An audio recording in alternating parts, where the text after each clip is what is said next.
There's a strange thing that happens when you're steady for a long time. People stop checking on you, not because they don't care, not because you're doing something wrong, but because your strength convinces them you're fine. You show up, you carry responsibility, you stay regulated, you handle what needs to be handled, so the follow-up doesn't come. The check-in gets skipped, the space for you quietly disappears, and you don't notice it at first, because being dependable has always been how you survive. But over time, something shifts.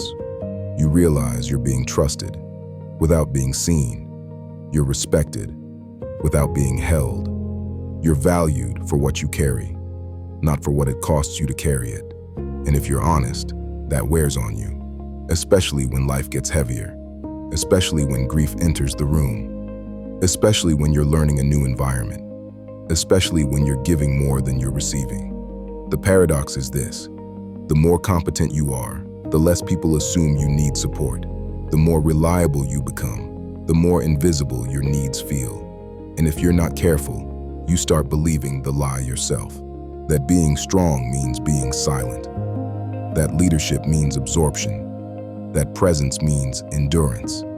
That asking for care somehow disqualifies you. But here's what I'm learning in real time. Strength was never meant to erase your humanity.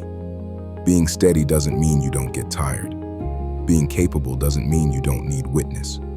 Being the safe place doesn't mean you don't deserve one. There's a quiet cost to always being the one who's okay. And if you don't name it, it turns into isolation, even when you're surrounded by people.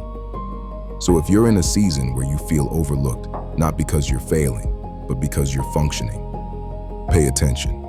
Not to blame anyone, not to demand attention, but to notice what your strength may be hiding, even from you. Leadership isn't just about carrying weight. It's about knowing when to let yourself be seen under it. That's not weakness. That's maturity. And sometimes the next step forward isn't more resilience. It's allowing someone to know how heavy things really are. You don't have to collapse to be real. You don't have to break to be worthy of care. You're allowed to be strong and still need space. That's not losing your edge. That's protecting your soul. OATHBORN Leadership for the age of acceleration.